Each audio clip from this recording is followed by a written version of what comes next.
સ્થાનિક સ્વરાજ્યની ચૂંટણીઓના પડઘમ વાગી ચૂક્યા છે, ત્યારે બોડેલી નગરપાલિકાની પણ રચના થઈ રહી છે। ત્યારે બોડેલીના વોર્ડ નંબર 2 ના ઉમેદવાર ગંગાબેન ના ઘરેથી વિડીભાઈ આપણી સાથે છે।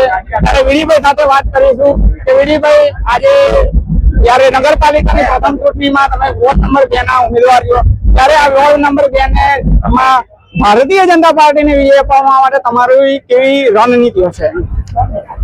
ભારતીય જનતા પાર્ટી રાઠવા ગંગાબેન વિઠ્ઠલભાઈને જયારે મેન્ડેટ આપ્યો છે, ત્યારે અમે અલીપુરાના 2 નંબરના વોર્ડમાં અમારી ટીમ સાથે અમે કામ કરવાના, અને મતદારો પણ અમારી સાથે છે, અને મતદારોનો જુસ્સો જોતા અમે આ 4 ઉમેદવારો વિજય બનીને અમે નગરપાલિકામાં જવાના અને ભારતીય જનતા પાર્ટીને તરફ આપવાના।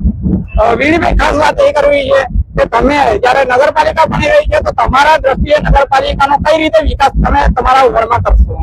બોડેલીની જનતાને ઘણા સમયથી નગરપાલિકાની રચના કરવા માટેની જે અપેક્ષાઓ હતી, ત્યારે પંચાયતોમાં ફંડ આવવાથી ઘણો ખરો વિકાસ રોકાતો હતો, પણ નગરપાલિકા બનવાથી એનું ફંડિંગ વધારે આવવાનું, અને એ ફંડિંગના કારણે જે પ્રજાની અપેક્ષાઓ જે છે, અપેક્ષાઓ એ ધ્યાનમાં લઈને જે તે વિસ્તારમાં વોર્ડમાં જે લોકોની ગટર વ્યવસ્થા, રોડ વ્યવસ્થા છે, ઇલેક્ટ્રિશિયન વ્યવસ્થા છે, પાણીની સમસ્યા છે, એ પાણીનું નિરાકરણ જલ્દી આવશે।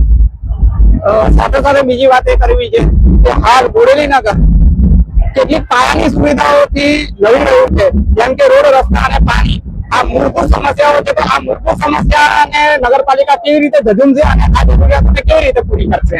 બોડેલી નગરપાલિકાની રચના થતાની સાથે બોડેલીનો ડાયાગ્રામ બની ગયો છે, કયા કયા વિસ્તારમાં અને કયા કયા નગરપાલિકાના વોર્ડમાં જે મોટો એક પ્રશ્ન હતો આપણે અલીપુરામાં, કે ભૂતપૂર્વ જે હરકલી કોતર કહેવામાં આવે છે, એની જે સમસ્યાને અમે ધ્યાનમાં લેવાના અને પ્રજાની સુખાકારી માટે એ હરકલી કોતરને અમે સુધારવાનો પ્રયત્ન કરવાનો અમે મહેનત કરીશું।